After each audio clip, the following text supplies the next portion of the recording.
Just a few years ago, Gina Loudon was a young, impressionable college student on her way to becoming the pride of her progressive college professors. Late one night, away from the supervision of the college faculty, in a freak accident, she was exposed to an overdose of common-sense conservatism. Since then, she has spent every waking moment unlearning everything she was programmed to believe during her college indoctrination. Join her in her re-education. This is the Dr. Gina Show. You're coming into my house? So y'all need to hide your kids, hide your wife. Go get a real job. Three-letter word, jobs, J-O-B-S. The president and the first lady are kind of like the mom and the dad of the country. And when your dad says something, you listen. They don't get a pass because they're young and stupid. 16 ounces is the maximum that they would be able to serve in one cup. If you want to order 2 cups at the same time, that's fine. It's your choice. Ain't nobody got time for that. Where do they come up with this stuff? This is the Dr. Gina Show.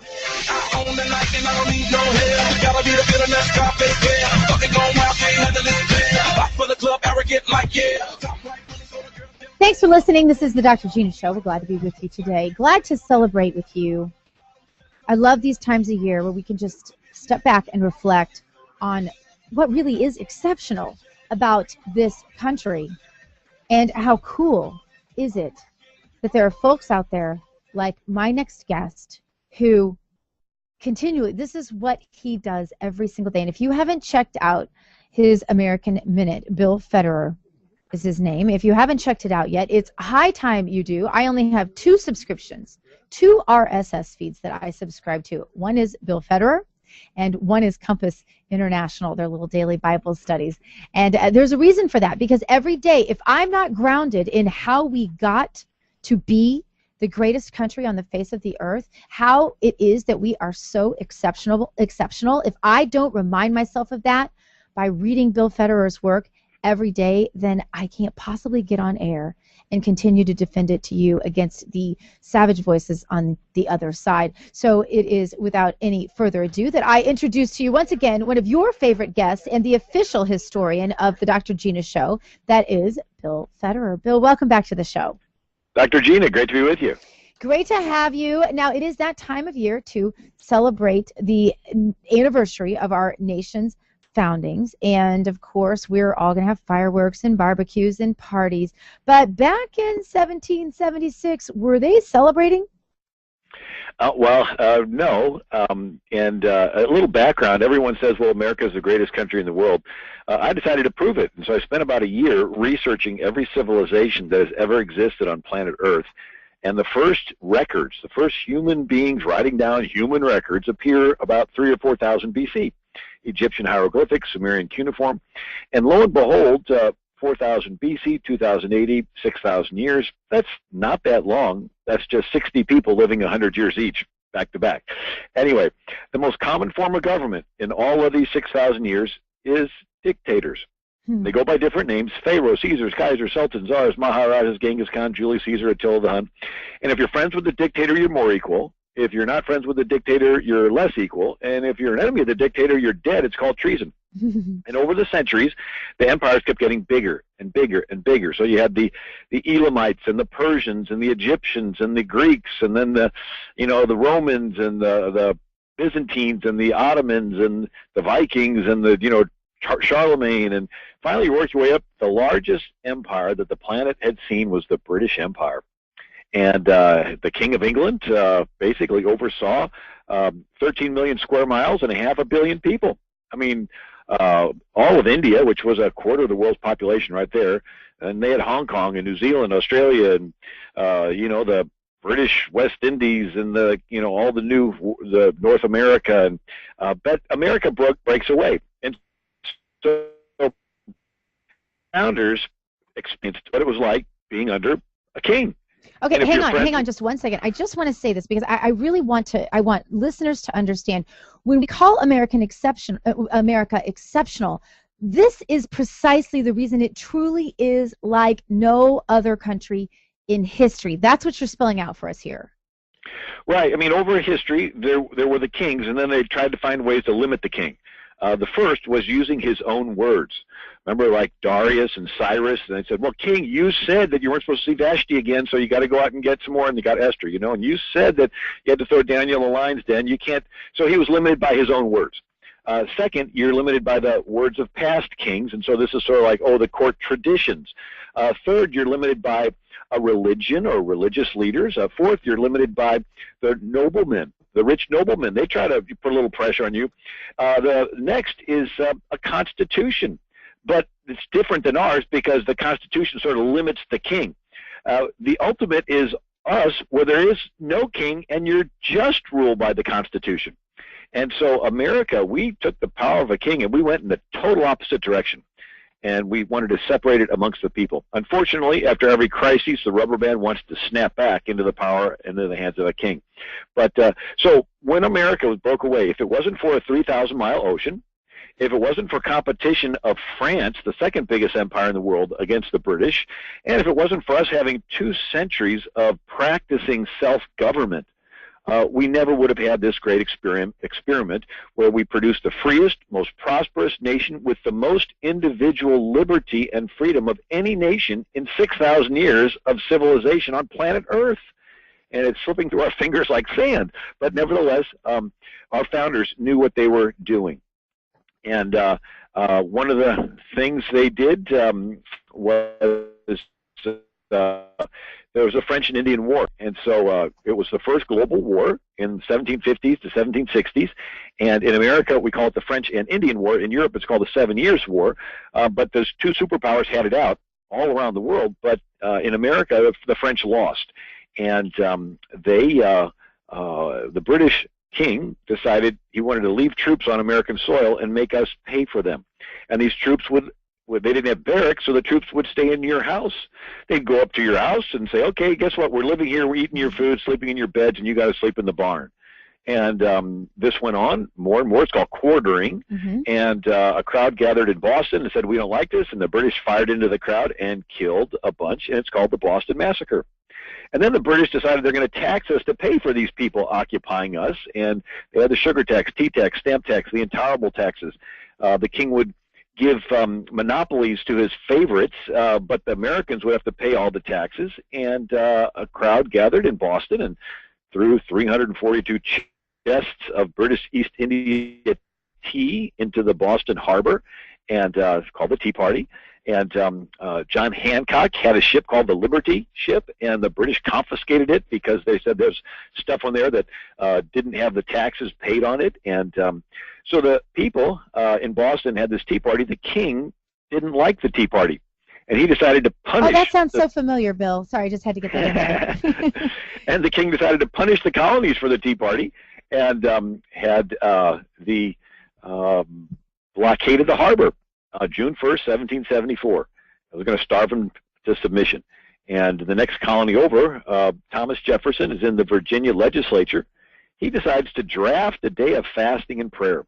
And they introduce it, and it passes. And on the same day the harbor's blockaded, the Virginia legislature's fasting. George Washington writes in his diary, he went to church fasted all day.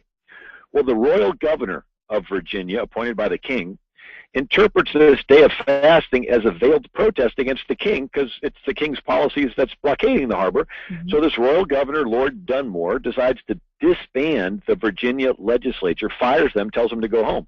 Mm-hmm. Well, they don't go home. They go down the street to the Raleigh Tavern, named after Sir Walter Raleigh, who founded Virginia way back when. They go to Raleigh Tavern, and in the back room, they plot to have a Continental Congress, which meets in September of that same year, and 2 years later votes for independence. And ironically, if you're there, you can still walk those same streets in that same walk, which I think is one of the most fun thing to do with your children for historic, to make it really sink for them.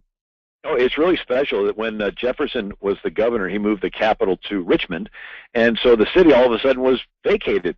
And it's sort of nice because when the Rockefellers came through in the 1930s, they decided to rebuild everything, and it's almost exactly the way it was way back when the founders were meeting there. Mm-hmm. But I put together a book with my wife, and it's called Miracles in American History, and it's stories of the revolution and going through a lot of what we're talking about today. And if you'd like, I can sort of walk us through. I would love that, and I want to point out that you have one of the most amazing, intelligent, beautiful on the inside and out wives of all political patriots in the entire world, and that is Sue Federer. Tell us about your book. It's called Miracles in History. Well, you're so kind. Miracles in American History. And here's a quote from Thomas Jefferson's Day of Fasting and Prayer. This House, being deeply impressed with the apprehension of danger to be derived to British America from the hostile invasion of the city of Boston and our sister colony of Massachusetts, deem it highly necessary that the said first day of June be set apart by the members of this House as a day of fasting, humiliation, and prayer. And anyway, so they meet in September of 1774 in Philadelphia, and they have their first Continental Congress. Now, the colonies were founded by different denominations. A little background for those that may not be familiar. Western Europe was all Catholic until Martin Luther starts the Reformation in 1517. In 1529, 100,000 Muslims surround Vienna, Austria, under Suleiman the Magnificent. And they control the Mediterranean, and they're raiding into Hungary and Poland and Wallachia and all over. And Martin Luther says the Turk is the rod of the wrath of the Lord our God, and because of our sins, God gives us into the hands of the devil and the Turk. And but the most powerful man in the world is the Holy Roman Emperor Charles V of Spain, and he's Catholic.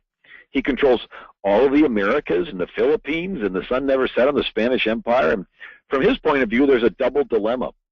Muslim invasion on one side and Reformation on the other side. So he figured the Muslim invasion was worse, and so he strikes a deal with the Protestant Lutheran princes and says, look, believe what you want in your country, let's just work together against these Muslims. And that's called the Peace of Augsburg in 1555. Well, this started a domino effect across Europe, where each country chose its own denomination. Whatever the king believed, the kingdom believed. And so in England was Anglican, Scotland was Presbyterian, Holland was Dutch Reformed, Sweden and northern Germany were Lutheran, Switzerland Calvinist, Italy, Spain, France, Austria, Poland remained Roman Catholic. But if you didn't believe the way your king did, you were persecuted and you fled. Mm-hmm. These are the ones that spilled over and founded colonies. And so Virginia was an Anglican colony. Massachusetts was a Puritan colony. Rhode Island was a Baptist colony. New York was a Dutch Reformed colony. Delaware and New Jersey were originally Swedish Lutheran colonies. Maryland was a Catholic colony. Connecticut, New Hampshire, Congregationalist colonies. Pennsylvania, Quaker colony. You get the picture. It was one denomination per colony, which is like Europe, one denomination per country. Mm-hmm. And, the revolution starts in September 1774. Representatives from these colonies come to the Continental Congress. And a motion was made for prayer, and some of the Quakers didn't want to hear a prayer from Episcopalians, who didn't want to hear a prayer from Anabaptists, who didn't want to hear a prayer from Presbyterians. Sam Adams stands up, and he says, I'm no bigot, and I can hear a prayer of any man of piety who at the same time is a patriot of his country. And so they get the Reverend Jacob Duché from across the street at Christ Church, Anglican Church. He comes across, and he leads them in prayer. And John Adams says that the prayer stirred the bosom of every man present, and he breaks out into an extemporary prayer. And I never heard such a prayer. You know, Washington was kneeling in prayer, and, you know, it brought tears to their eyes. And anyway, so the Continental Congress is now officially started with prayer. 6 months later, the British decide they want to go after the Tea Party leaders. And so Sam Adams and John Hancock are in Lexington and Lexington and Concord, and the British are sending their troops, and of course they put the lanterns in the Old North Church to warn them that the British are coming, and Paul Revere takes off riding and goes through, and they warn them. The British are coming into Lexington and Concord to get their guns and to arrest the Tea Party leaders, and the pastors of the church says, don't shoot first, let them shoot. And so the Americans are standing there, and sure enough, the British shoot first, and the Americans fire back. A lot of them are killed, and they chase the Americans to the Concord Bridge, and they rally, and they won't let the British cross, and then the British start retreating, and then it's a rout where people are shooting at them from behind windows and behind trees and off the hillsides, and the British are running back to Boston, and I mean, hundreds are getting killed. And the same day, the Connecticut governor, John Trumbull, declares a day of fasting, April 19, 1775.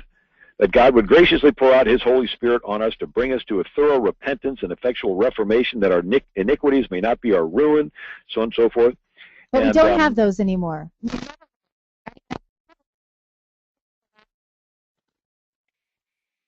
Well, the last day of president was Woodrow Wilson during World War I. Wow. But FDR did have days of prayer during World War II and passed out Gideon's New Testaments and Book of Psalms.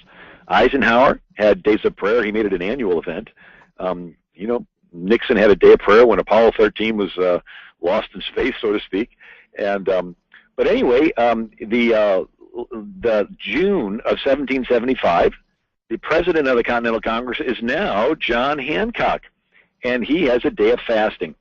And he says that there's a public humiliation fasting and prayer. It is recommended to Christians of all denominations to assemble for public worship and abstain from servile labor on that day. Well, that was June. What happened a few weeks later? Well, June 17th, the Battle of Bunker Hill. So the British decide not just to blockade Boston's harbor, they're going to take the city. But they brought the wrong size cannonballs. And so instead of pounding away on Bunker Hill and Breed's Hill, they have to unload 2,300 British troops and charge them up the hill. The Americans repel them twice, killing 1,000. They finally run out of gunpowder, and the British take the hill.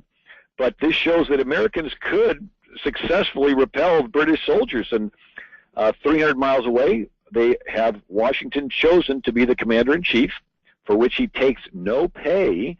And he comes to Boston and takes charge.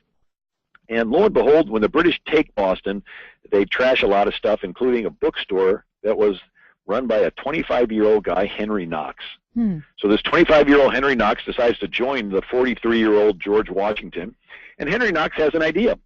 300 miles away is Fort Ticonderoga, and it has 59 huge cannons, and he offers to go there and get them. Washington says okay, so he takes off. It takes 3 months through ice and snow. He builds these sleds. They drag them across frozen rivers.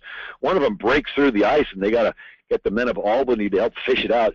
And they finally drag these cannons to Boston on March 4th of 1776. They pack straw around the wagon wheels, and in the silence of nighttime, they put them on Dorchester Heights.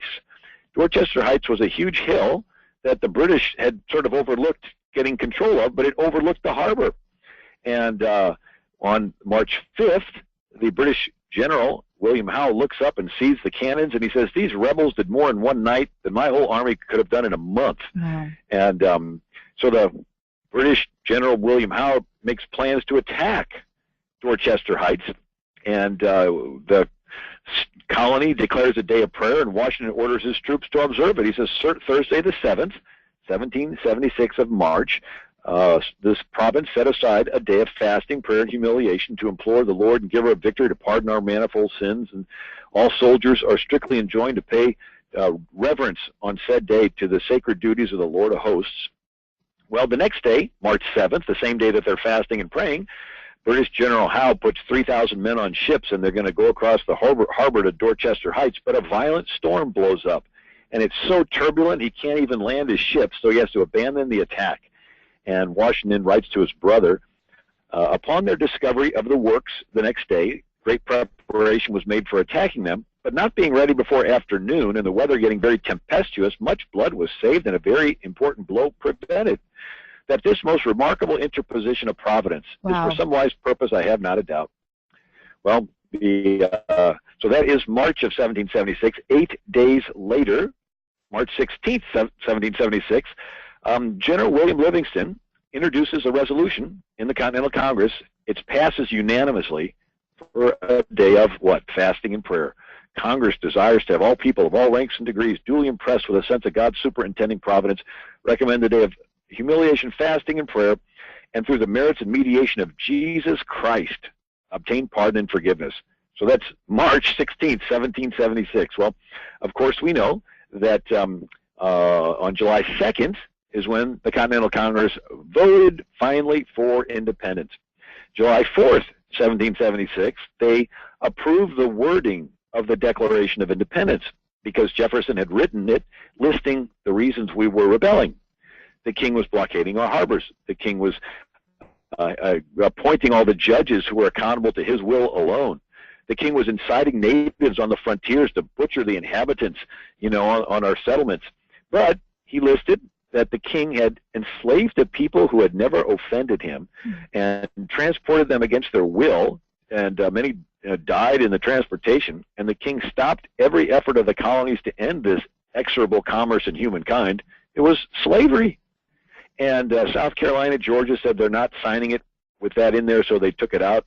And how we wish they would have pressed the issue and kept it in and ended slavery right at the beginning. But nevertheless, they approved the wording on July 4th. July 8th, they read it out loud for the first time in Philadelphia and rang the Liberty Bell. Yeah, how about that? July 9th, they rush a copy of it out to George Washington, who is now in New York. And the British decided that the next city after Boston, they're going to try to take New York. The Declaration, by the way, does mention God 4 times. Laws of nature and of nature's God. All men are created equal and endowed by their Creator with certain inalienable rights, appealing to the supreme judge of the world and with a firm reliance on the protection of divine providence. But an interesting story, so here's Washington in New York. His ranks swell to 20,000. These guys think, hey, we got the British out of Boston without really firing a shot. We can do the same thing here. And the British, meanwhile, assembled the largest invasion force in world history up to that point. 400 ships across the bay in New York. They said it looked like a forest of trees because of all the sails and their masts. Yeah, there's 32,000 troops, and there's a loyalist. Now, a loyalist is someone who's loyal to Britain. So here's somebody in America that is not loyal to America. I know that's hard for us to imagine that somebody like that could exist. Every street corner. And anyway, so this loyalist leads the British to land upstream and leads them through Jamaica Pass through pitch black darkness, and they attack Washington from behind on the morning of August 27th, 1776. They charge. Washington doesn't expect it. 3,000 Americans are killed or wounded, only 300 British. And Washington watches his brave Maryland regiment. They charge 6 times to their death. And Washington says, good God, what brave fellows I have lost this day. They buy time so Washington could turn every around. But the sun in Washington is now pinned up against the water with all these ships behind him. And the sun goes down. And the war's over the next day, right? I mean, this is the entire American army. There's no one else to come to their rescue. And we would just be another British colony like Kenya or India or Hong Kong. And anyway, Washington has a bright idea that he is going to ferry all of his troops across the East River to Manhattan Island. Now, it's unseasonably calm on the East River, but it's turbulent out in the bay where those 400 ships are. And so all night long, he's moving troops and horses and cannons, and then the sun begins to come up. The sky's starting to turn pink and orange, and they go, uh-oh, half our troops are still in line waiting to be moved across. Now we're really sitting ducks. And then his chief of intelligence, Major Ben Talmadge, writes, as the dawn of the next day approached, those of us who remained in the trenches became very anxious for our own safety. And at this time, a very dense fog began to rise off the river and seemed to settle in a peculiar manner over both encampments. I recollect this providential occurrence perfectly well, and so very dense was the atmosphere that I could scarcely discern a man at 6 yards distance. Well, the fog stayed till about noon, and Washington was on the last boat that left, and then the British charge up the hill, and no one's there. This was the last chance they had to capture the entire American army at once, and Washington writes, the hand of Providence has been so conspicuous in the course of the war that he must be worse than an infidel that lacks faith. Wow. Anyway. Those words, I mean, just to hear those kinds of words and to realize, how far we've come and how far we've gone, really, from that sort of faith. Tell folks, Bill, where they can get your book. Well, my website is AmericanMinute.com. AmericanMinute.com, and this book is titled Miracles in American History. Miracles in American History. That is awesome to know. And, of course, people need to subscribe to your American Minute because it is absolutely awesome. Tell your amazing wife and family we said hello. Thank you so much, and happy Independence Day to you, Bill. Well, thank you, Dr. Gina, and the same to your wonderful husband, John, and your beautiful family. Thank you so much. All right, coming up next, why big families might make you better, richer, and happier You want to hear that? Also, do sex scandals matter? We want to take your phone calls on that. 866-915-4809. Right after this.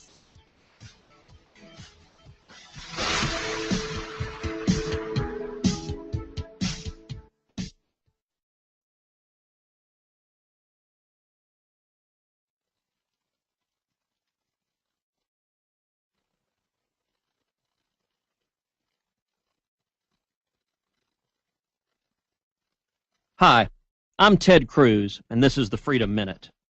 The IRS scandal revealed the targeting of conservative groups, Tea Party groups, pro-life groups, and pro-Israel groups for intrusive questions and harassing. This is the consequence of an agency that is too big and has too much power. And now the IRS is supposed to be put in charge of administering Obamacare. Enough is enough. We need to abolish the IRS. Eliminate the intrusive agents and replace the IRS and the tax code with a simple flat tax where every American can file his or her taxes on a postcard.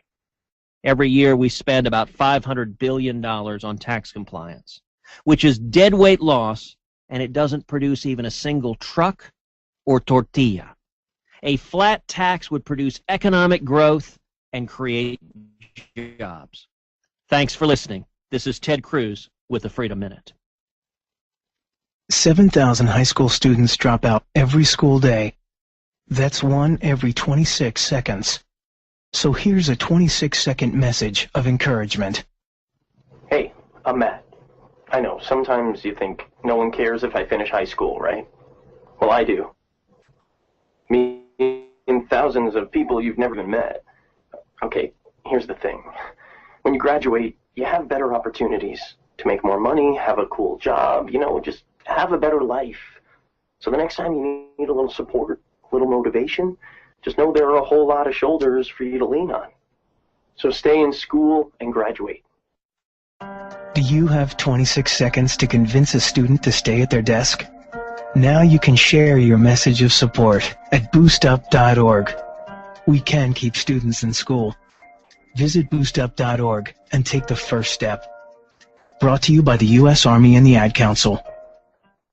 God, guns, and gear. The things you need to be a proper conservative these days. Go to the Dr. Gina site at docgtv.com. That's docgtv.com for all of your Patriot gear, including concealed carry handbags, the best T-shirts you'll find anywhere, and even jewelry for that special woman in your life who enjoys her freedoms as well. docgtv.com, docgtv.com. Go there for your Patriot gear. You understand your Second Amendment freedoms, but who is out there with a no-compromise attitude that will defend those Second Amendment rights? Well, I can tell you, gunowners.org. That's gunowners.org. This is Dr. Gina, and I want you to go to that website right now, gunowners.org, and let them know that you want to help them as they continue the only no-compromise gun lobby in Washington, D.C., according to Ron Paul. Gunowners.org. That's gunowners.org. Check them out. This is Fingers Malloy of FTRradio.com. Listen to the Dr. Gina Show, or the baby seal gets it.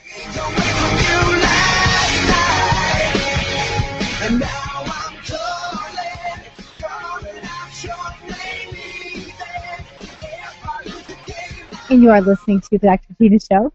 I jumped the gun there. It happens sometimes, So I have so many things I want to get to, and I just can never, ever shut Bill Federer down because I think he's so awesome, and I love his storytelling. I know. I was hoping you weren't going to shut him down. I didn't. I let him go, but as a result, I can't get to all my stories I want. Gosh, I love his stories that he comes up with. It's amazing, and that's why we should all read his stuff and get his books, because we can't be better prepared than we can if we are very familiar with the work of Bill Federer. So many thanks to him, and of course his great organization, American Minute. Your calls into the show, 866-915-4809, on the topic, do sex scandals matter anymore? I don't know. I don't know. I think we are in such a day and age that some people just simply can't prioritize that mattering more than any other issue. I don't know. I really am at a point where I cannot even, it's like so many things these days, I just can't even answer on that. But one of the things that definitely does matter is size of family. And I have people, as a mom, of course, I have people that come up to me all the time and talk to me about, say, oh my goodness, you have children. There's so many dumb responses to that, Producer Jason. I don't know if you've ever been with me when I'm with all 5 children and people come up and make me the you sure have your hands full. That's their favorite. And my friend who has more children than I do gave me the best comeback to that. I always say, yes, full of blessings, because I'm not going to take that. I'm not going to take it. I'm an only child of 2 only children. I hated it. I still hate it, and I will hate it. I hate being an only child. And, you know, both of my parents must not have minded because they didn't seem to have the same heartfelt mission that I do. But I did not like being an only child. I was not going to have an only child, and I love having a big family. And turns out there are some big advantages to having a big family, and I think folks should know about them. You know, I've noticed already, one thing somebody pointed out to me, because as a homeschool mom, I get the question all the time, how do you socialize your children? Well, in the homeschool world, we call that the S word, and socialization. And we don't have a lot of patience for it, let's just say, because we get it all the time. The other one we get all the time with families that are big is, don't you know what caused that? That's original. But anyway, and so somebody said to me once, you know, do you think it's harder? There are a lot of answers to the S question, as we call it, but someone said and gave me what I think is the best answer to that, and that is this.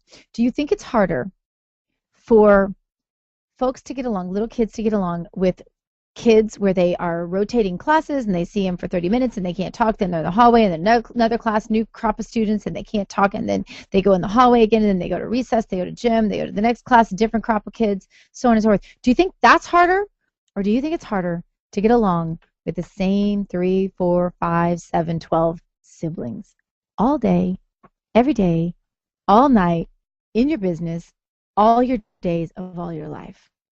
Which is the more sophisticated socialization? It's an easy answer. Jason, you're one of a few, so you grew up with siblings. Do you think there are advantages in that for you? Of course, yeah. You know, you have to learn to get along with the same person all the time. When you just see someone, you know, at school every day, you get to leave them. Mm-hmm. You get to leave them there. You know, yeah, you dread seeing them. Yeah, maybe you can avoid them for that period of time. You can't avoid your family. You can't avoid your brothers and sisters. You're going to see them. Can't get away from them. Yeah. So they say there are actually huge advantages in that. 1, children from larger families get into fewer fights and are better at making and keeping friends. And that's something in your life. You know, if you're an only child, you never even have to exercise those things. So that's something. Through having siblings, children learn empathy, team playing, gratification, deferment. We wonder why we've got this immediate gratification going on. Time management and how to resolve disputes. Children with more siblings have lower rates of asthma, eczema, and hay fever. Now, we don't really know why, but I can tell you this. The studies say that even if a child is put into a preschool or something, they don't get these same benefits. So it's not about just being with any old random children. There's something, by the way, in God's design about the natural order of things. Children with more siblings make fewer visits to the doctor and have a reduced risk of leukemia, cancer, and diabetes, just from being in a big family. Older siblings present younger ones from being bullied, so they endure less bullying in their lifetimes. In larger families, play is less closely supervised, and children learn to take risks, which make them better employees and better employers. This according to the Telegraph. Children in large families learn to cook, use the washing machine, and oh, don't I know it, because my kids each have their own chores. Larger families, there's more emphasis on thrift. Children come out better able to make a budget than those in smaller families or only children. And those who grow up with siblings are better at getting along with the opposite sex, and oh, by the way, have fewer divorces. You can't beat that. There's just not much that's not better about being in a bigger family. So I'm very, Very excited about that. And I find it so ironic that on the same day as this study came out and started making all the media hits, it is the same day that Chelsea Schilling from WorldNet Daily wrote the story about how the feminist in Texas wants women to stop having sex as their husbands for punishment for not being pro-choice. The contrast there is really a beautiful thing. So you have this beautiful picture of marriage and family, and then we have this massive ignoring of sex scandals, and we've seen it continue to grow and flourish. We've seen sex scandals matter less and less, and in fact in Psychology Today there's an article that says that 2 years ago, as you know, Anthony Weiner tweeted a picture of his private parts to his followers. Did it while his wife was pregnant with their first child, admitted to having inappropriate online relationships with several women, and after all of this, he disappeared for a while, but now he's back. He's back. And despite his transgressions hopefully, Anthony Weiner is running, of course, for mayor of New York, thus trying to join the long list of politicians who have managed to come back after a sex scandal. This is not limited to Democrats. We, of course, have Newt Gingrich. Many others have had sex scandals. Classic, of course, is Bill Clinton. Would Bill Clinton even have ever been looked at in a quote unquote sexy light if it weren't for Monica in the blue dress? I don't think so. He's married to Hillary. She ain't all that. Are you trying to say that you think it helped Bill Clinton, the sex scandal? I absolutely do. Wow. And the list goes on. There's David Vitter, remember, Republican senator from Louisiana, reelected in 2010 despite having been involved in a prostitution scandal. That's on the Republican side. So this is not a partisan issue. Recently, of course, you remember Mark Sanford defeated Elizabeth Colbert Bush in the South Carolina special election. Even Jerry Springer, going back a few, frequented a brothel while serving in the Cincinnati City Council in the 70s, was later elected mayor. Don't we care about decency anymore in the United States? And if we do care, how come these guys seem to get who would have ever even heard of any of these people if it weren't for their sex scandal? And she's not in politics, but Kim Kardashian, her career was launched with a sex tape. So you look that's when I became a fan. Oh, gosh. I'm kidding. You better be. Your mama's probably listening. Anyway, so when you look at this, could it be the psychological effect? This is my question for you, and I want your calls on this. We've already got them lining up there on the phones, and that's great. 866-915-4809. Could it be that we like a politician not to be too perfect? Jason, you and I, when Mitt Romney was running, he's had the picture-perfect family, the picture-perfect marriage, the picture-perfect financial life, business life, you name it. How many times did you hear somebody say, he's too perfect? I heard that all the time. Yeah, I did hear that. Yeah, so maybe we like to know that our politicians are real people. Could that be part of it? I think that's okay. I want a regular Joe just from down the street. But does he have to have a sex scandal to make you feel like you can relate to him? I don't know if you have to go that far, but yeah, it is nice to know somebody you can relate to someone, that they're not, that they're not better than you, really. You don't want to look at someone and think they're better than you. You're not going to vote for them. Mm-hmm. You want somebody just like you, regular Joe. Americans, our psychology is that we like to think we want someone moral, but actually we're completely fascinated with these sex scandals and spend a lot more time talking about that than we do talking about those who are this follow, as men often do, as much as I hate to say it, the trends of politics in Europe. You remember the funeral of Francois Mitterrand, whose funeral was attended by his wife, remember? His mistress standing next to each other. Remember that? And incidentally, also his illegitimate daughter showed up, and they were all one big happy family. That's got to be uncomfortable. But most Americans didn't even know his name before that. That is the point. There is something in our psychology that not only is intrigued by this, but tends to be very, very forgiving about this. And then there's the question of female politicians. Can't name one. Doesn't happen often. Why is that? What's the psychology there? Well, we're going to get to that and your phone calls coming up right after this. You call into the show right now. Do you think it matters if there are sex scandals in politics? Do they matter to the American electorate? And is there a different standard for men and women? 866-915-4809 is the number. 866-915-4809. Hold on those lines. We're going to get to you right after this. Confessions of a Potentially Perfect Parent, brought to you by AdoptUsKids.org. I know more about cooking dinner for a party of 12 than about packing a lunch for a 12-year-old. I know kids like things like fish sticks. Fillets, I get, but sticks? Maybe we can just compromise on mac and cheese. Can you make that with Brie? You don't have to be perfect to be a perfect parent. There are thousands of teens in foster care who would love to put up with you. Call 1-888-200-4005 or visit AdoptUsKids.org for more information. A message from the U.S. Department of Health and Human Services, Adopt Us Kids, and the Ad Council. God, guns, and gear. The things you need to be a proper conservative these days. Go to the Dr. Gina site at docgtv.com. That's docgtv.com for all of your Patriot gear, including concealed carry handbags, the best T-shirts you'll find anywhere, and even jewelry for that special woman in your life who enjoys her freedoms as well. docgtv.com, docgtv.com. Go there for your Patriot gear. Would you rather be a gun owner or a victim? Hi, I'm Tim Macy from Gun Owners of America. Our Constitution affirms our right to self-defense, including right to own firearms. Right now in Washington, D.C. and many states around the country, there are radical leftists who'd like to disarm Americans. That's why Gun Owners of America was formed over 35 years ago.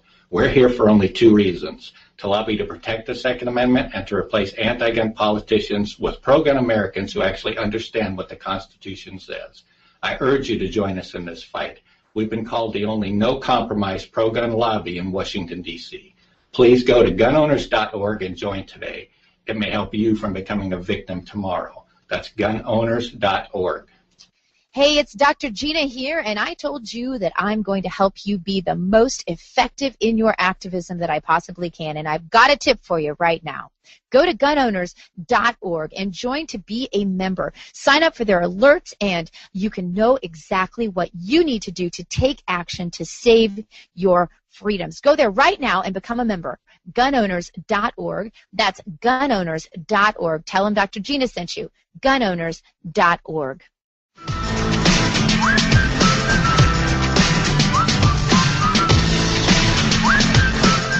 Hi, this is Mark Stein, author of After America, and even in the midst of total societal collapse, you don't want to miss the Dr. Gina Show. She's great. You know, sometimes the producer just misbehaves, and there's just not a lot you can do about it as a show host. We're talking about sex scandals. Taking your calls, 866-915-4809.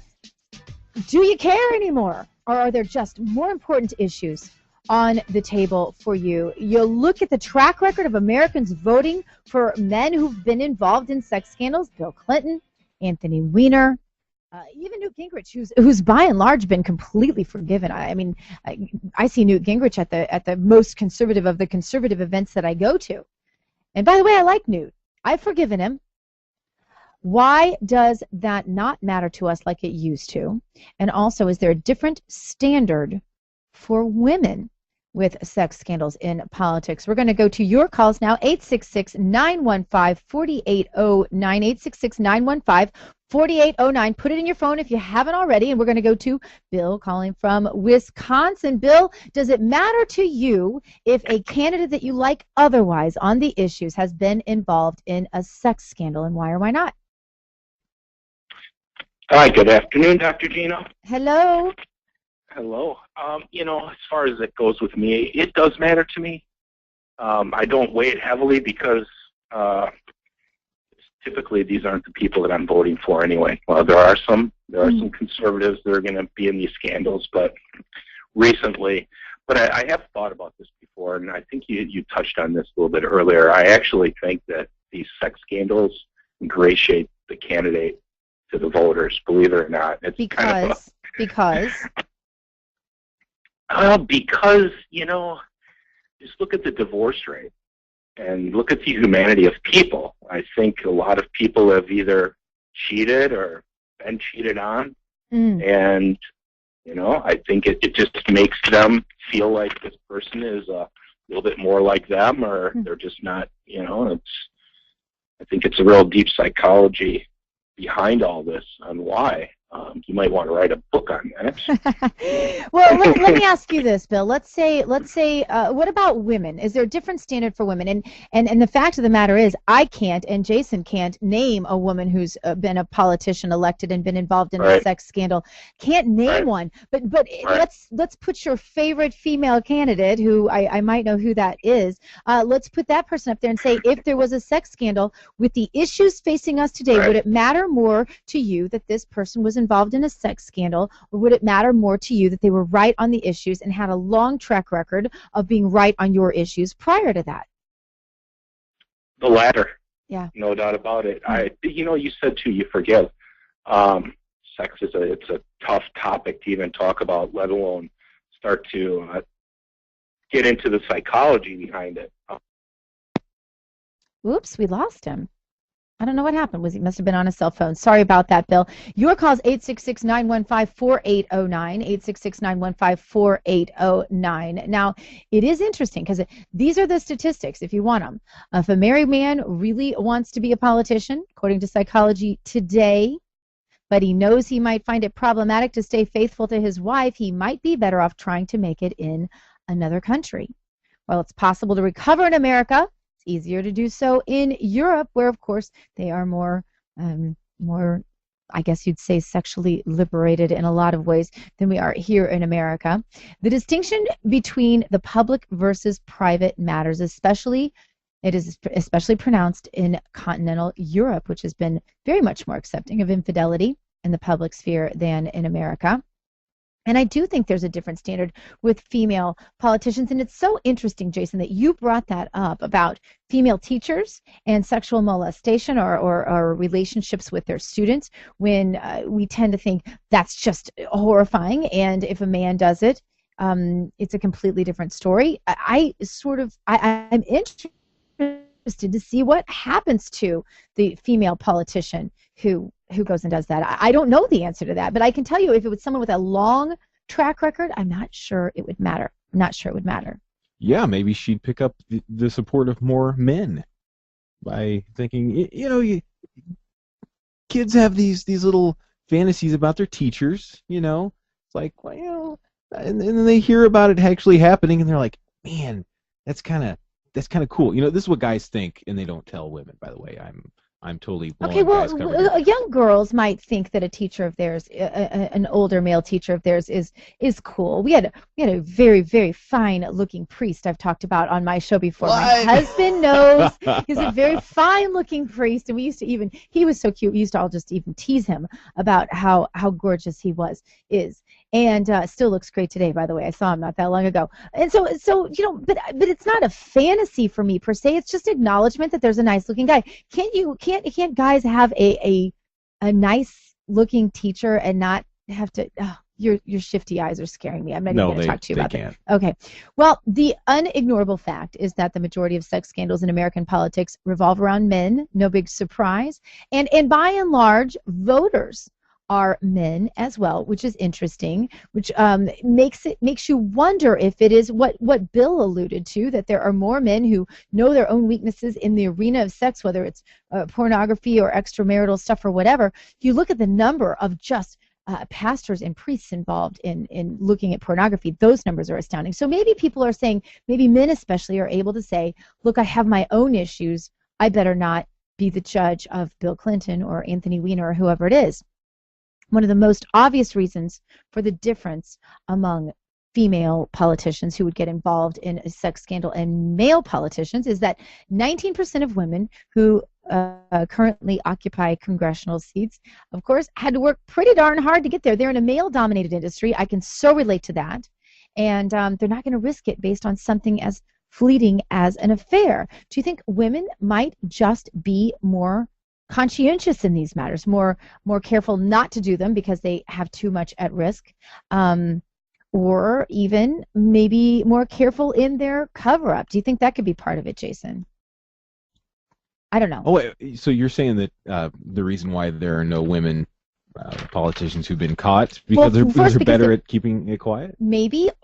Let's start with the fact that there are much less, only 19% of Congress are women, so there are many fewer politicians that are female for this to happen to start with. But then secondly, I think also one thing that the Psychology Today article didn't point out is I think we're more tolerant of single women being in politics than single men. I know a guy who's a single man politician, and he just kind of stagnated at a certain point, and I think that happens a lot to single men in politics. For some reason, we're less comfortable with that than single women, and I don't know why that is. So even though most Americans disapprove of this, I find it really fascinating that we tend to be very forgiving. There are a couple of ifs to that, though. Can you guess what those ifs are, Producer Jason? Man, you like putting me on the spot today, don't you? Let's see. Well, a couple of the ifs are, one is that if they are completely contrite, if they've said, hey, I'm really sorry, I hate that this happened, they sound sincere, they say how sorry they are, and they wait a little while before they come back. We got Bill back. Yay! Been trying to do that here. Bill, go ahead with your thought, because you had something very insightful to say, I could tell. Go ahead. Well, we're talking about the sex scandals. Doesn't matter. Do I care? Does it affect my vote? Right. You know, you talked about particular candidates that I might like, and you know, I would forgive if it was a candidate that I liked. And actually, even if it's a candidate on the other side, I do forgive these people. But I don't think that it's something that the majority of voters hold against the candidate, whether it's our side or their side, because it makes the candidate seem more human and more real, like us, the little people. Mm-hmm. You know what I'm saying? But we do have boundaries. There's John Edwards. Now talk to us about what you think was different about a John Edwards as opposed to a Bill Clinton or an Anthony Weiner. I mean, Anthony Weiner's wife was pregnant when he was tweeting out these pictures of himself. Yeah, listen, this topic is it's a deep psychological topic. It is. Yeah, to just touch on it on a couple minutes on a radio show, you almost just have, you know, some quips or something like that. No, you're right, and I think if you think about when that happened, think about Breitbart. Mm-hmm. He got up on the at that Wiener conference and kind of took over the microphone. Uh-huh. The passion and the kind of disgust that he talked about, and where people, I think, whether it was Clinton or Weiner, what they didn't like was the lying about it, and the just coming out and being so, you know, passionate on their side of like, I didn't do this, I didn't do this, I didn't do this, until the evidence is put right in front of them, like, well, almost to the point of, here's the picture, you know, here's the metadata, the new technology on your tweets, Mr. Weiner, until they finally come clean on it. Yeah. I think that's where the people, what they don't like. I think if these candidates, whatever side, would just come out right away and just fess up to it. And say they're sorry and sound contrite. Yeah. And do you think that that waiting period, that sit out for a couple of years, Weiner didn't even sit out that long, but he sat out for a period. Do you think that's helpful and those are the prerequisites to forgiveness? No, I don't. You just use Clinton as the example for that. I don't think they need to sit out. Like you said, Weiner sat out. It hasn't been anything. He's just sat out for a couple tweets and bingo, he's right back in there. And it's like, might win. Yeah. Yeah, exactly. It's looking like he will. Well, Bill, I appreciate your phone call, and you're absolutely right. Let me call back. Of course, absolutely. And you're absolutely right. This is a deep psychological question that I think Americans need to look at because we are much less tolerant, for example, of a financial failure. We tend to hold that against our politicians much more so than we do a sex scandal. So anyway, to be continued on this. We'll be watching because rest assured there will be more where those scandals came from. Hope that you have an amazing Independence Day. God bless you. God bless this country. America, bless God. And certainly do join us again because life does start here on the Dr. Gina Show. And you go boldly now and live the truth.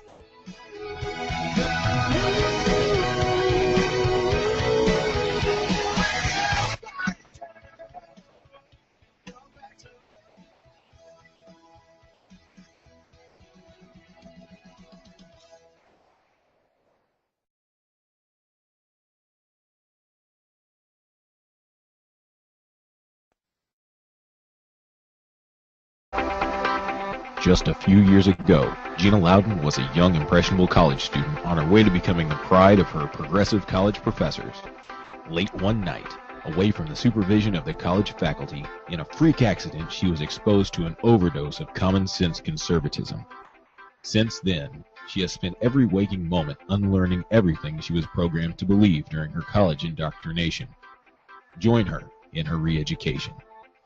This is the Dr. Gina Show. You're coming into my house? So y'all need to hide your kids, hide your wife. Go get a real job. Three-letter word. Jobs. J-O-B-S. The president and the first lady are kind of like the mom and the dad of the country. And when your dad says something, you listen. They don't get a pass because they're young and stupid. 16 ounces is the maximum that they would be able to serve in one cup. If you want to order 2 cups at the same time, that's fine. It's your choice. Ain't nobody got time for that. Where do they come up with this stuff? This is the Dr. Gina Show.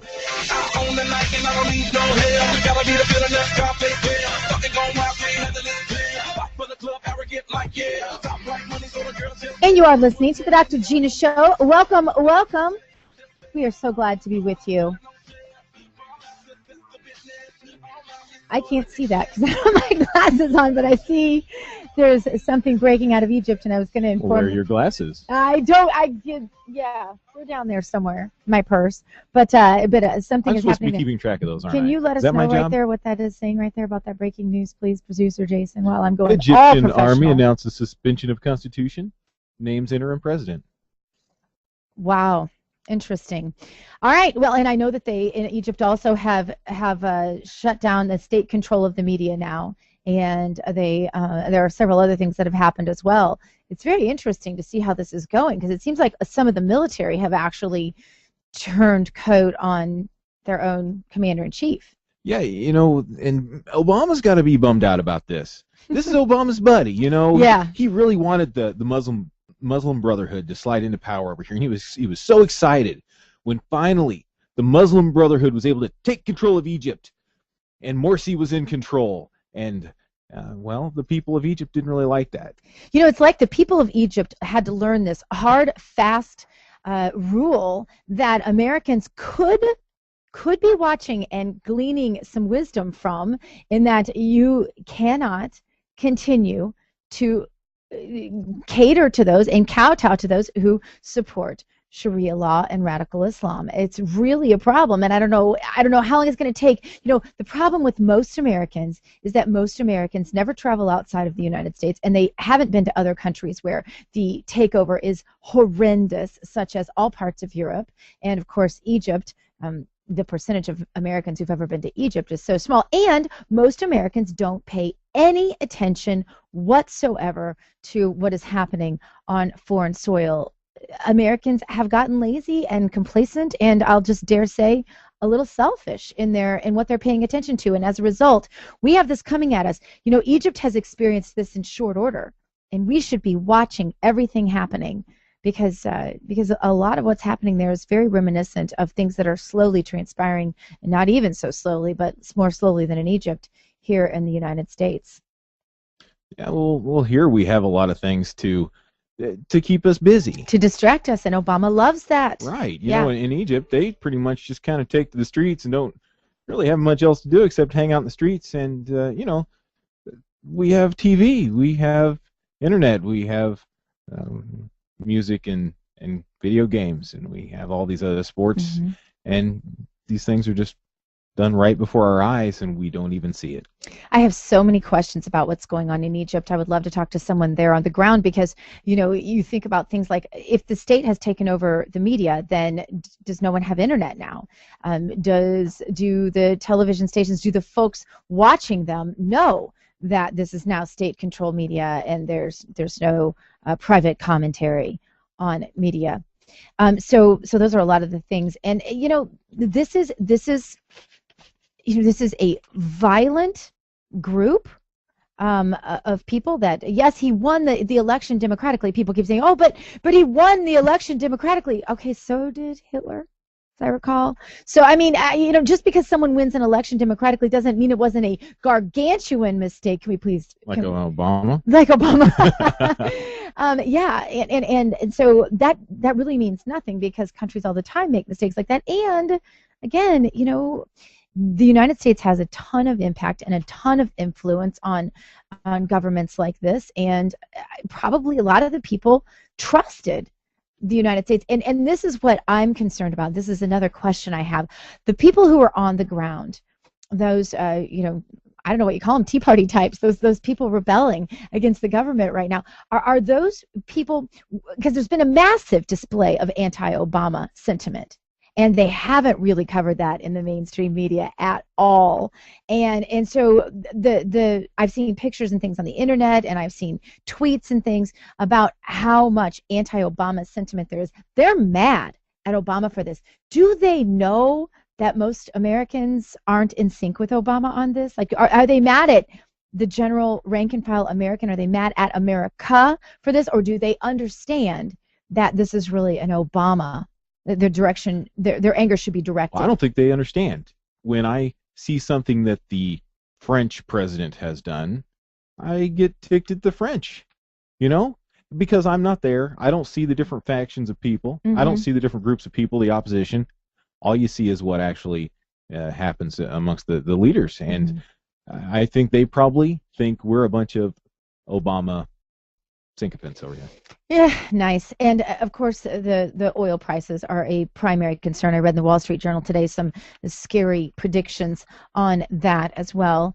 But mostly, we're looking at these numbers of folks. You know, bloodshed is imminent. I think, you know, a couple of dozen people have already been killed, but the violence promises to increase. And so this, all the way around, might not have a really pleasant outcome, at least at the beginning. But you've got to hand it to those who can see this Sharia law for what it is. And Americans, we should make no mistake in and knowing the fact that this is precisely the trail we are on. Sharia law is already invading our courts. You can't even make a poster of the 10 most wanted terrorists because it might not have enough diversity in it. And who are the racists, by the way? To me, the racist is the person, or the bigot, or the phobic in whatever form you want to give it. Those are the people who constantly want to divide people and identify them by their skin color, by their religion, by their sexual orientation, so on and so forth. And we've got to reconcile this issue because it is getting to be a very bad thing. Now, this is the warning. As we start to look, for example, the homeschooling family, believe it or not, this is related. I know this sounds random, but the homeschooling family from Germany who is asking not to be sent back to Germany to deal with whatever consequences the German government might exact on them, not the least of which is their lack of freedom to homeschool their own children in their own homeland. But you look at situations like that, and you have our DOJ literally rubber stamping the argument by the German government that political parallels should not be tolerated. In other words, that religions or groups like homeschoolers that work in parallel to the government should not be allowed to organize. Now, this is one of the scariest concepts ever. And the thing is, they're going to confuse your average person out there. Your average person out there goes, oh gosh, terrorists bad, Sharia law bad. Like, they get that much. But see, now what the German government has done is they have used Sharia law and radical Islam to scare the citizenry of Germany to say that any religious group might turn out like this. This isn't just a religious group, these radical Islamists. This is a group of religious radicals. Therefore, if I'm an evangelical Christian, I might be just as dangerous.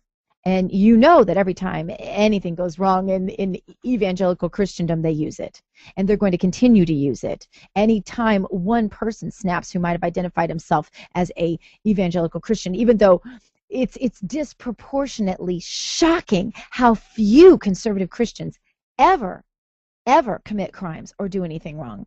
The ones that do, promise you, they're going to be put on a stage on a not just national but an international platform to try and make the point that religious groups, that conservative groups, that homeschooling groups, like those in Germany, should be eradicated.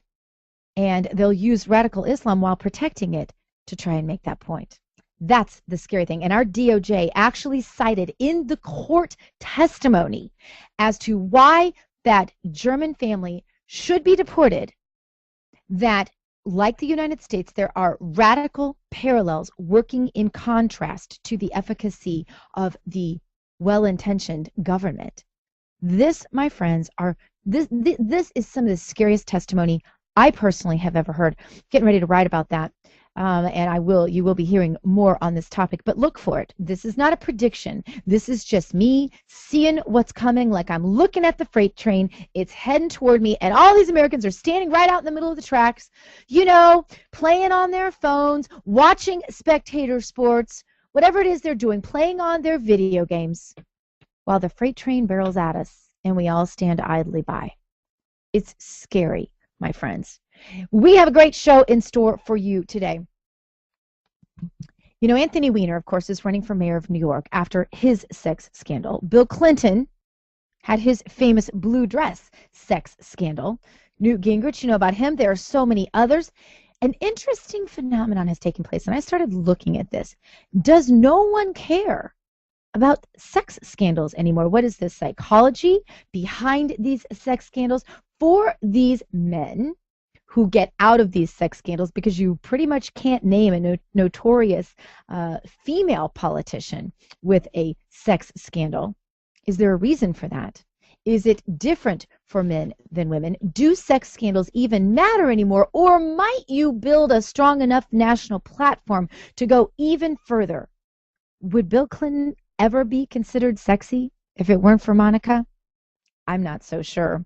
But anyway, we're going to talk about that coming up in the show. Also, this Independence Day is upon us. There is a lot that you will be doing among those cleaning and shopping. I'm going to talk to you about your own efficacy in these realms and how you might use a little psychology to help you out. Also, today on the show, Bill Federer, the official historian of the Dr. Gina Show. We can't have an important patriotic holiday like Independence Day go by without a great guest, our official historian, Bill Federer, coming up on the show as well, and maybe even a couple little surprises for you. So you're going to want to stay tuned for this edition of the Dr. Gina Show.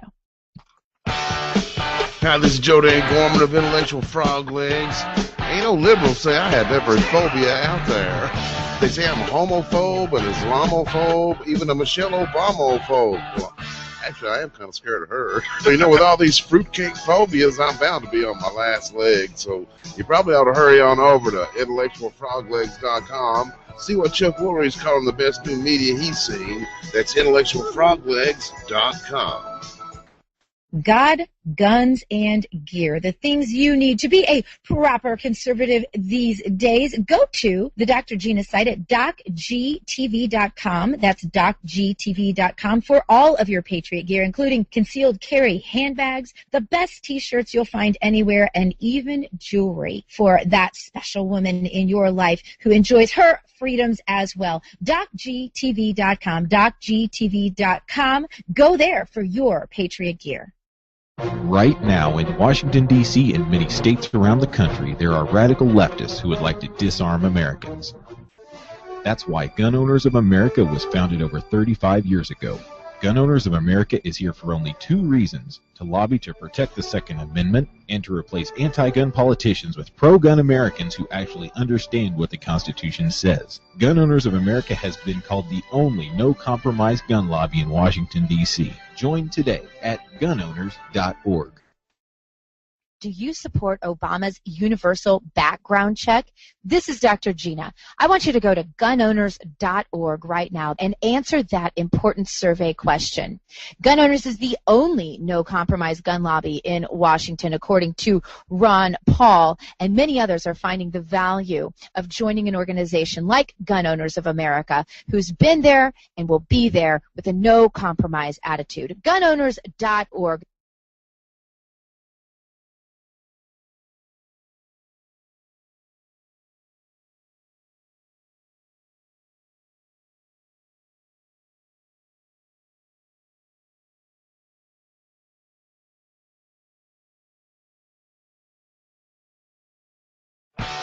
You ain't nothing but a troublemaker, girl. This is Andrew Breitbart of Breitbart.com and Big Government. Troublemaker, just like my longtime friend, Dr. Gina, Tea Party patriot. You're listening to The Dr. Gina Show. Oh, troublemaker, yeah, that's your middle name. Oh, I know you know it, but you're stuck in my brain. Troublemaker. There are so many things that come at us every day, and one of the things I'm afraid we cannot ignore is, of course, this priest that was murdered by rebels.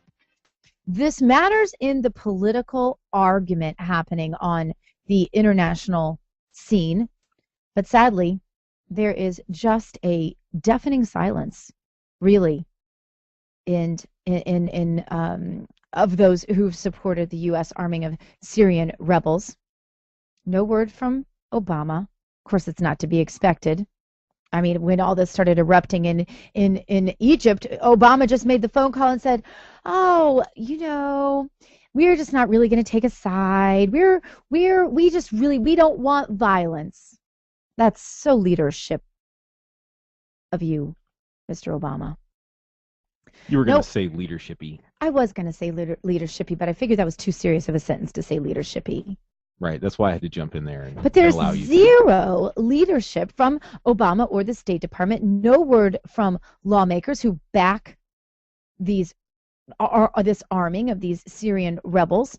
And this is fine. I mean, you know, in all due respect, a congresswoman gets shot, and we have a complete plastering of it across our TV screens for weeks on end. She lived. And you have someone violently murdered by rebels we are arming, and it gets this little play in the media? I don't understand it.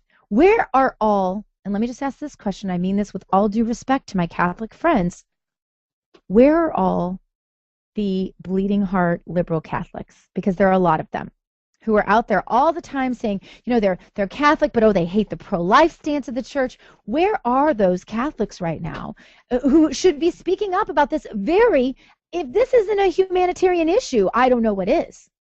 But I can tell you this, the entire credibility of the United States is on the line. And this is why, don't let the politicians lie to you, this is why we get made fun of on the international scale. This is why other countries look at us and go, really? You arm these guys, they kill your own priest, half your population is, half at least of your Christian population is Catholic, and you're quiet about it? Then you've got Egypt, this guy Obama supported, and he has no comment, while there's literally bloodshed in the street and your own oil prices are going to go through the roof, and there's no comment? I mean, these are the reasons. Don't let the liberals lie to you and tell you there are other reasons why these things are taking place, because this is the reason these things are taking place. Franciscan Father Francois Murat was killed by Syrian rebels. We, on this show, will not be quiet about it. We think this is emblematic of the way this administration conveniently acts however they want in support of terror all the time, all over the world, makes our entire country look like a bunch of buffoons that don't even understand what is eating it out from the inside. And even when we have tangible evidence of it, Americans kind of sit idly by and continue on with their watching sports and playing games and whatever it is we do, entertaining ourselves, taking our soma, if you will. This priest was not only murdered by rebels, he has now been mocked by the same rebels. They had originally said he was beheaded, and there was this video. I didn't watch the video, although many of you sent it to me. I just knew I didn't need that image in my head. But ultimately, I guess the circumstances of his death are not fully understood, but it sounds like now he's been shot. It doesn't matter. He was shot inside his church. If this had been, just let me ask the question, if this had been an Islamic imam shot inside a mosque, would there be the same deafening silence? I kind of think not. Islamists attacked the monastery, ransacked it, destroyed everything, And when Father Francois tried to resist, defending the nuns as any chivalrous priest or let alone man should do, the rebels shot him. Now, WorldNet Daily took an interesting approach to that, and yes, for all due purposes that you need my disclaimer for, I do write for WorldNet Daily. But WorldNet Daily did something I thought was pretty interesting and very telling. Garth Kant reached out to leading Democrats and Republicans and asked whether they supported the administration's continual arming of the rebels that beheaded this priest. Seems like a logical question. You would think a media empire like WorldNet Daily, who has so many unique hits, I forget, they rate in the top 10 almost all the time on every list. You would think if you were reached out to from an organization like WorldNet Daily, you might bother to answer the question. I don't know. Well, get this. Not one Democrat responded, including, because letters were sent to them, Senate Intelligence Committee members feeling no need to speak to what they deem conservative press, which is really not conservative press. Feinstein, Rockefeller, Wyden, Mikulski, Udall, nor did they get any response from the Senate Armed Service Committee members, including Senators Levin, McCaskill from Missouri, Kane, nor did they get any response from the Senate Foreign Relations Committee members they sent the same question to. And again, that question being, do you support the administration's continued arming of rebels who have beheaded a priest? Pretty simple question. No response? I even understand a couched response, but no response at all? Foreign Relations Committee members, Menendez, Boxer, Durbin, Udall, as well as, because we have to be fair here, Senate Majority Leader Harry Reid, House Minority Leader Nancy Pelosi. Do you know how many times California is on that list? It's disgraceful. But they did receive responses from the same three they think. And Jason, I'm pretty sure, producer Jason, you have not seen this article, but I'm going to go ahead and let you guess who they got responses from of all of those people. Go ahead. Just take a guess. Wait, of all the people you just read, or? No, of all of the members who sit on committees that this would affect. So Louis Gohmert. Leading Democrats and Republicans. Louis Gohmert. Bing, bing, bing, bing. He said if the U.S. had only acted earlier in Syria, the situation would be different. He expanded on that. He said now there's a tyrant on one side and al-Qaeda-backed rebels on the other, which is a no-win situation. Neither our troops nor funding nor weapons should be wedged in the middle of a no-win situation. Strong words from Representative Gohmert, who I might or might not think is definitely one of the coolest people I've ever met. Go ahead. Which is probably why you nominated him for one of these hottest conservative men lists. I just might have, and we might just be talking about that. You have week. a crush on Louis Gohmert. I have It's official. I have confessed that to my husband. I've even confessed it to Louis. I invite his wife on my show to tell her that I just think that, listen, there is something about passion and conviction that is hot. And hot today, don't get upset about the word hot. Hot doesn't mean what it meant in the 70s. For those of you who get upset over the word hot, actually, a friend of mine got lambasted. Huh? I was never in the 70s. Guess the other two. Quick, you can do this. Ted Cruz. Ted Cruz. Bing. One more. You think she's quite beautiful. Michelle Bachmann. Michelle Bachmann. Bam. How hard was that? Bam. I know, and I have not seen that Because article. we know who's willing to take a stand on these things. So Catholics, you want to know who to vote for next time? You want to know who's going to care if your priest is beheaded? Now you've got it. Gohmert, Cruz, and Bachmann you won't be able to vote for next time because the liberals have successfully pulled their trickery on her. All right, coming up, we've got Bill Federer. You're going to want to stay tuned for that. Lots of other stuff coming up, too.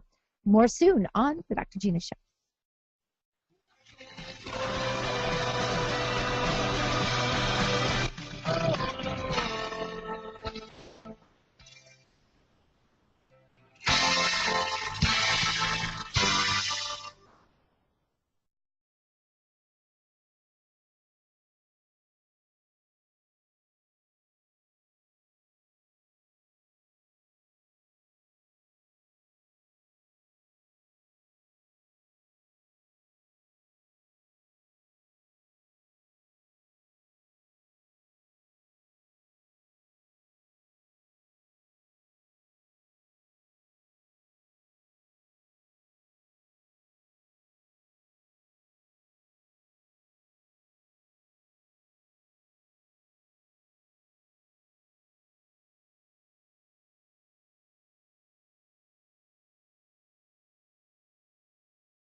It is with sound mind and body that I, James Fredericks III, after fighting with all direct family members for decades, leave my entire fortune of $32 million to the one friend I had in the end, the package delivery guy, Matt Songer. Woohoo! Yeah! I had a feeling about this. I'm rich! Oh, this cannot be happening. Actually, it's not happening. What? And it never will. I don't get it. There aren't even people here. That's just one of those murmuring sound effects. Seriously? Listen, if you want to have money in your future, don't rely on luck. Put $10 away each month. Cook once in a while instead of eating out. Okay. Pay down your high-interest credit cards. Right. Small changes today, big bucks tomorrow. So, no inheritance. No. Go to feedthepig.org for more free ideas. Feedthepig.org. This message brought to you by the American Institute of Certified Public Accountants and the Ad Council. And just to be clear, no inheritance, right? God, guns, and gear. The things you need to be a proper conservative these days. Go to the Dr. Gina site at docgtv.com. That's docgtv.com for all of your Patriot gear, including concealed carry handbags, the best T-shirts you'll find anywhere, and even jewelry for that special woman in your life who enjoys her freedoms as well. docgtv.com, docgtv.com. Go there for your Patriot gear. You understand your Second Amendment freedoms, but who is out there with a no-compromise attitude that will defend those Second Amendment rights? Well, I can tell you, gunowners.org. That's gunowners.org. This is Dr. Gina, and I want you to go to that website right now, gunowners.org, and let them know that you want to help them as they continue the only no-compromise gun lobby in Washington, D.C., according to Ron Paul. Gunowners.org. That's gunowners.org. Check them out. Hi, this is Craig Smith, chairman of Swiss America. Dr. Gina is the gold standard of talk radio. What you waiting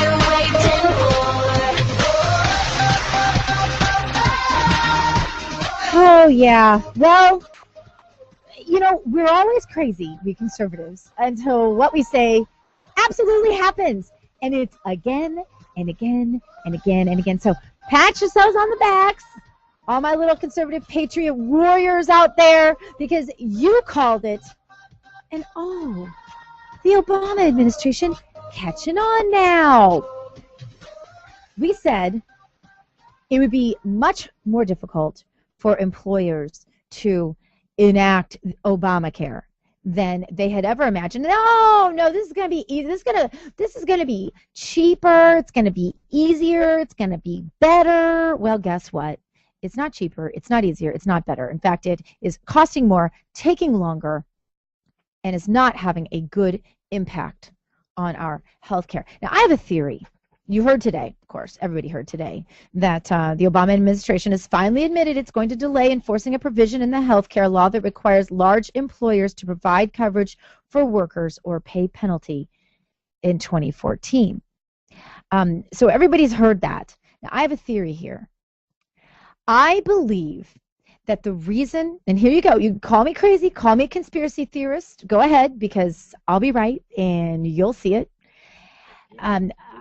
I'm going to say that my guess is that this is for a reason, that this is actually because they do not want us to be able to actually mount an argument that says that it didn't work. See, if it goes through right now, then how in the world what are they going to do? What's the Obama administration going to do when these numbers are published and we find out that Obamacare didn't really work? If the big businesses don't buy into it right now, there won't be numbers in a year in time for a strong, bona fide campaign against Obamacare.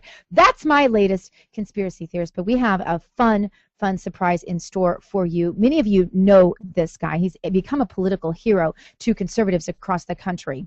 I had the pleasure and the honor of sharing a stage with him at a Palin event a couple of years ago where he was amazing, lit up the audience of thousands.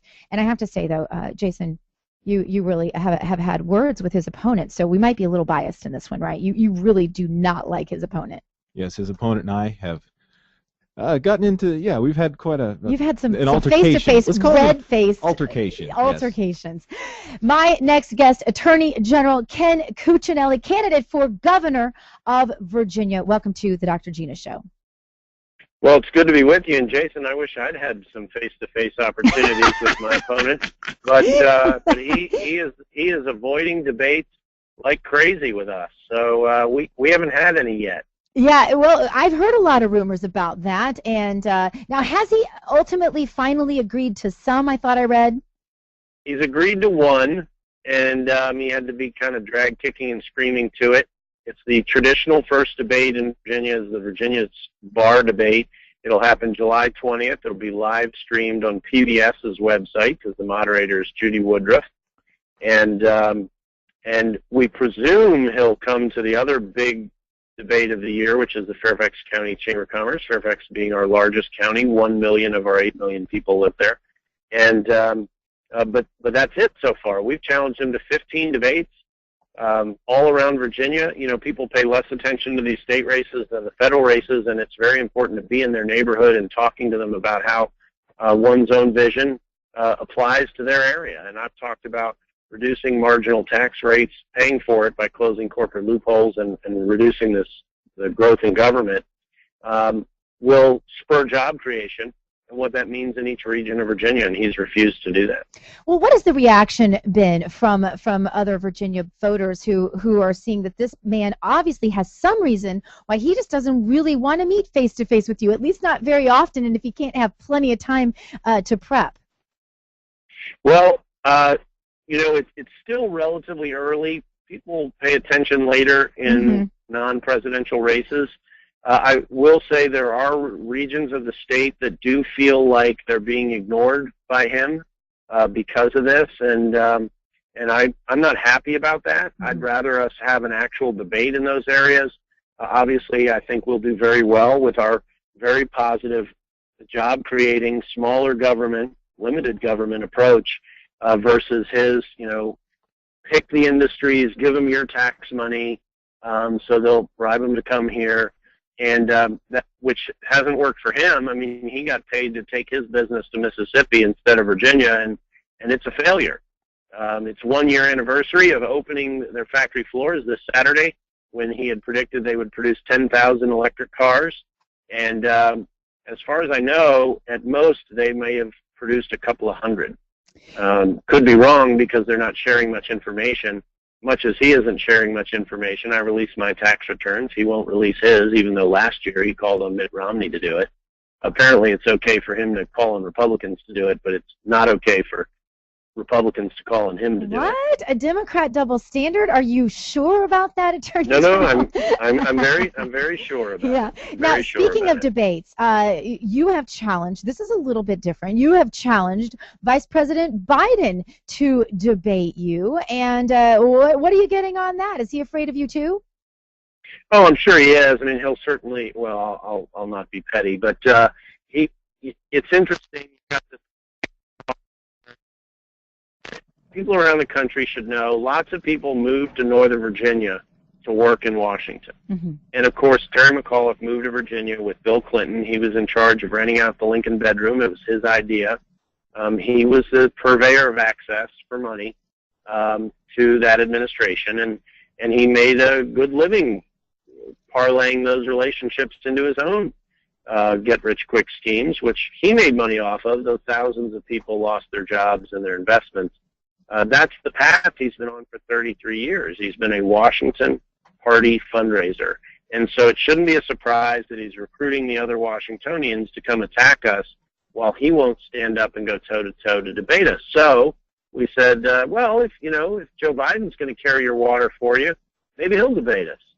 And I'll give you another twist on it. I'll debate both of them. If they'll come do it. 2-on-1. Now that is gutsy, I have to tell you. Now, Biden and McAuliffe, of course, are the ticket that want to eliminate coal. What would this mean to the citizens of the Commonwealth, and what will you do differently? Put it to you in personal terms. In Virginia, coal is mined in that part of our state that is in Appalachia, one of the poorest parts of America. They don't have other economic options. We don't have a diverse economy in Southwest Virginia. The per capita income is still very low. In some of those counties, it's well below $30,000 last time I looked per capita. Mm-hmm. And this war on coal in Virginia is a war on the poor, because those folks don't have other options. And the poorest part of our state is also served by a utility that gets 80% of its generation from coal. And so their electricity rates, as the president said, would necessarily skyrocket, and they can't afford that. Not only can't they afford it in their family budgets, but that eliminates the opportunity for a lot of businesses to grow or to come to Virginia, in that part of Virginia where we need them the most, where Terry McAuliffe said when he ran for governor 4 years ago we need him the most. And yet he supports these policies that will drive businesses out of Virginia, will drive businesses out of America, and will reduce the opportunities of our middle class and of our poor from reaching into the middle class. And I think that's a tragedy, and I think people need to remember that those of us that are fighting against this overreaching federal regulation, we're fighting for the poor. We're fighting for their opportunity to move up into the middle class, and we're fighting for the middle class's opportunity to keep a little more of their own money and to have jobs, and that their kids will have jobs when they get out of high school, when they get out of college. That's what I'm fighting for. And Terry McAuliffe supports policies that will line his own pocket and will also eliminate those opportunities in Virginia. Many candidates, though, have shied away from the social issues. You have made many of the social issues that are in the Republican platform a centerpiece. You've not shied away. You've not seemed afraid of them. Why is that? Why is this so important to you? And what are you hearing from voters about your not hiding from these social issues? Well, certainly, I'm someone who believes that life begins at conception, and that every life is precious, and we should do what we can to protect them. And I also support protecting marriage as well. And I will say, I wouldn't say that I make them a centerpiece of the campaign. They're just fundamental principles that I don't back off on.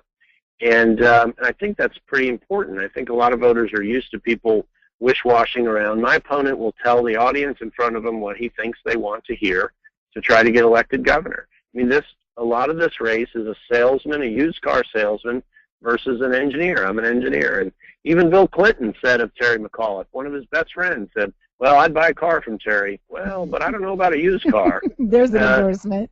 That's from Bill Clinton. So that's what I'm running against. Wow. So, well, we're going to keep pushing our positive jobs message, and we won't back off the fundamental principles that I believe were part of the initial fabric of this country that have made a great foundation for the greatest country in the world. One more question for you. Tell us something that voters don't know about you that you haven't said anyplace else that you'd like people to know. Well, one thing that I don't think people know is that when I leave as Attorney General in January after 4 years, one of my unique accomplishments will have been I will have helped exonerate more wrongfully convicted felons than any Attorney General in the history of Virginia, which is something I'm very passionate about. That will include the guy who served more time as an innocent man in prison in Virginia than anybody else. He served 27 years.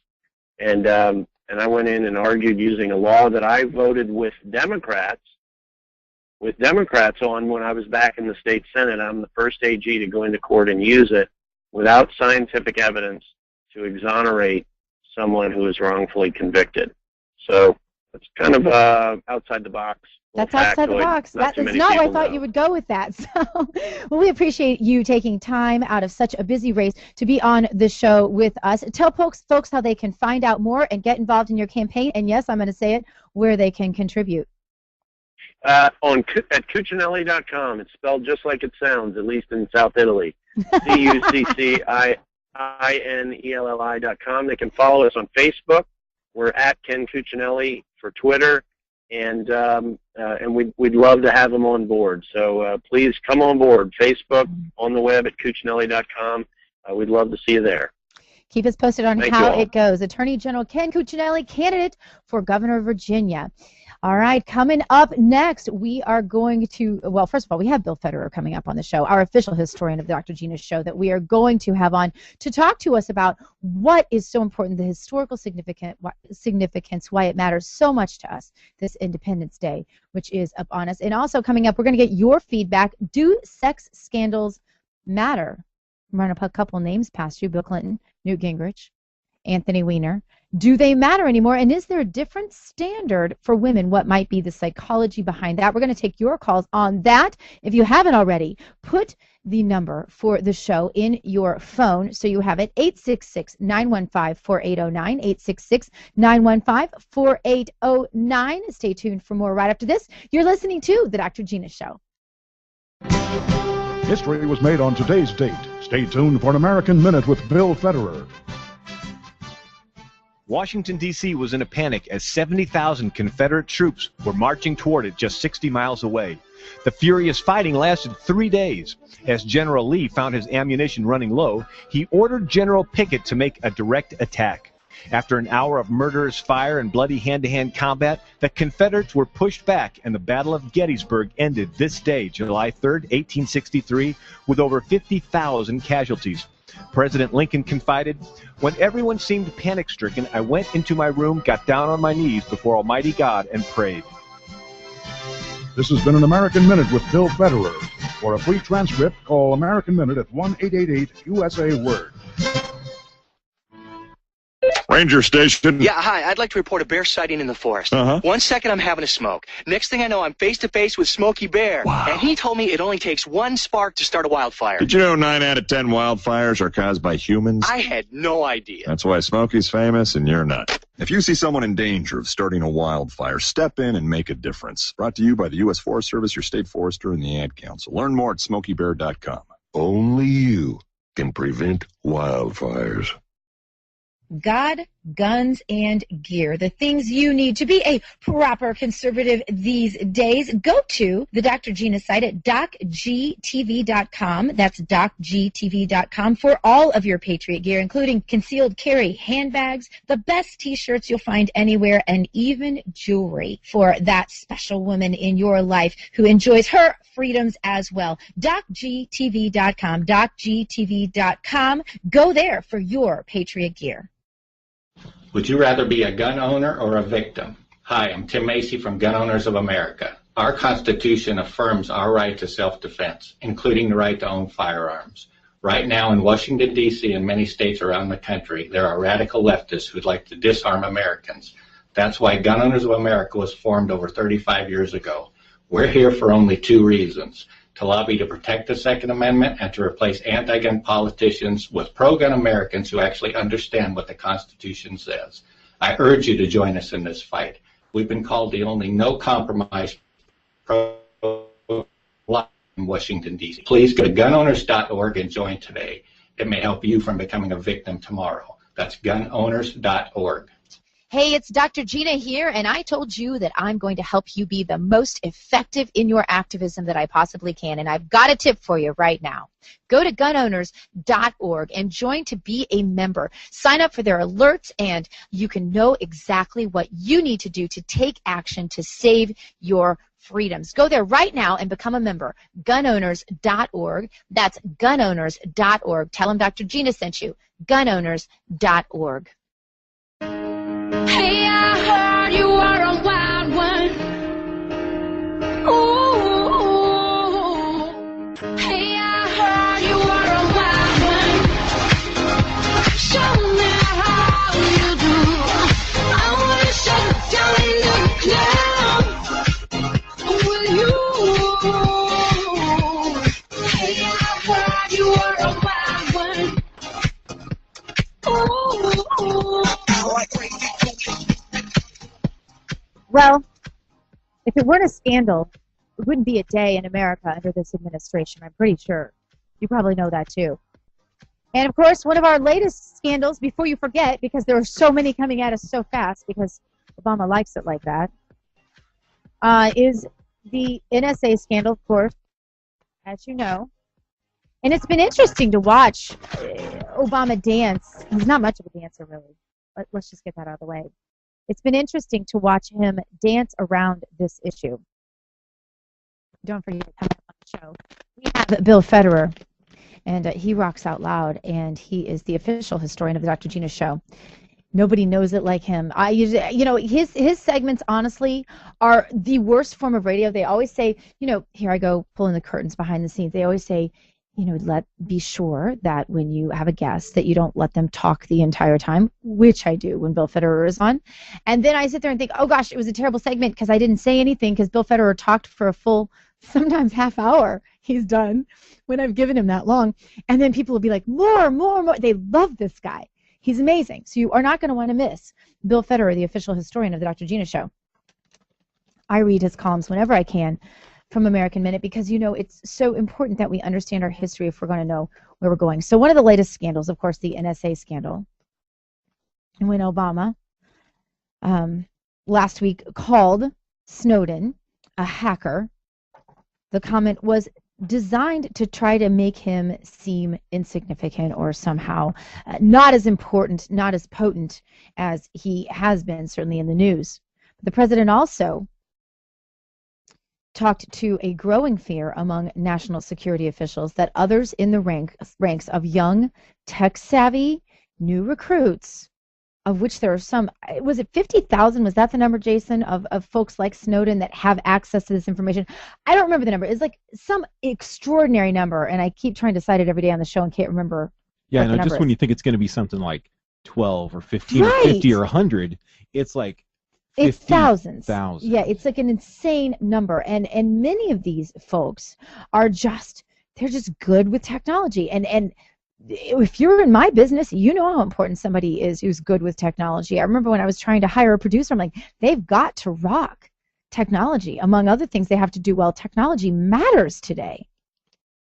And so here you have these young 20-somethings who, probably don't have a very strong grip on what they really believe. In some cases, some psychologists will even argue that people at that age, in your 20s to your 30s, you really don't have a very strong moral foundation formed in the part of your brain that actually directs your activity. And that's why people tend to do more immoral things when they're younger. So you've got, this is the set of folks that we're facing that are in the NSA, in droves, by the way, who have access to the information that Snowden had access to and who could make similar situations, if you will. Now, yesterday on the show, we talked about, is he a patriot or is he a traitor? Those are the questions we asked yesterday, and you had a lot of opinions on that, and I'm sure you still do. It almost doesn't matter what you think. The danger is the same. And when we are talking about the possibility for what could happen, what kind of security was, and that's part of what I don't, didn't most of these really high-level security things used to happen within the Pentagon? And why now are they happening? Why now are this many young new people having access? And I guess it has mostly to do with their abilities to hack. I know we have a really good friend who's a good hacker, if you will, and he's talked to us several times about the good hacking that he does. He takes contracts all the time for the U.S. government and situations just like this. So now that you have this really, really risky situation, how many more incidents like this one, as unpredictable as they are, indispensable as the Wall Street Journal calls them, how many more incidents like this will happen?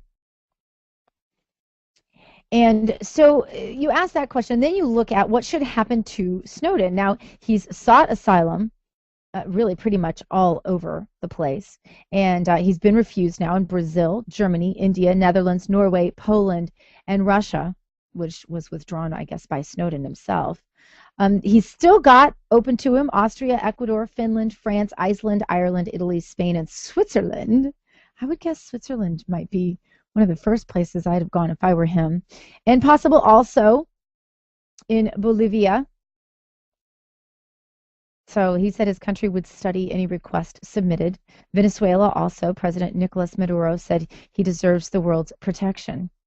No immediate comment coming from China, Cuba, or Nicaragua. Probably none of those, very likely. So now you have Snowden seeking asylum when most Americans are still confused about whether this guy is a hero or a villain. And yet you have major governments from all over the world trying to make decisions about this. So this is going to be interesting. This is certainly something we will absolutely follow, and it'll be really interesting to watch the president continue to dance on this issue, because he doesn't really know what to say. He knows he's in trouble.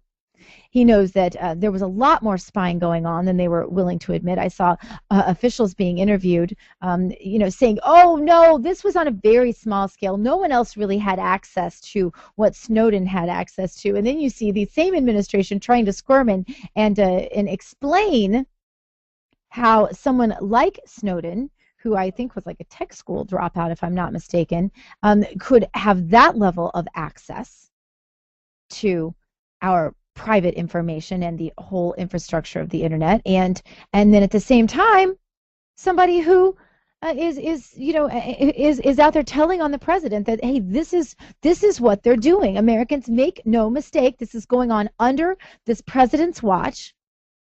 And no matter what you think of Snowden, you can't possibly, in light of all the other scandals over the last few weeks, not the least of which is the IRS scandal, think that there's not something slightly fishy about this level of access by our federal government. So this will be interesting to watch. We will keep asking questions about it. Now, Producer Jason, just as a tease about our upcoming segments that I want to talk about, we have Bill Federer coming up. We both think he's awesome. Yeah, he's a stud. There's no denying that.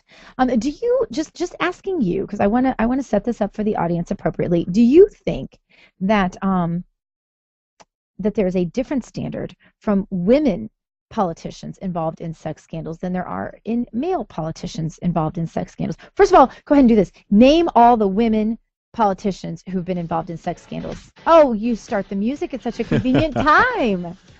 Well, I kind of think about this as kind of like when a teacher, if you hear about a teacher who's inappropriately having relations with a student, guys think, oh wow, that hot teacher, man, they have these little. But don't you think there was kind of the same reaction for Bill Clinton? But if it's a guy teacher, oh, what a perv. No, you're absolutely wrong, because the scandals you can name are all men. The psychology here is exactly opposite, and I'm looking at why. And I want to hear from our listeners. Put it in your phone now, 866-915-4809, 866-915-4809.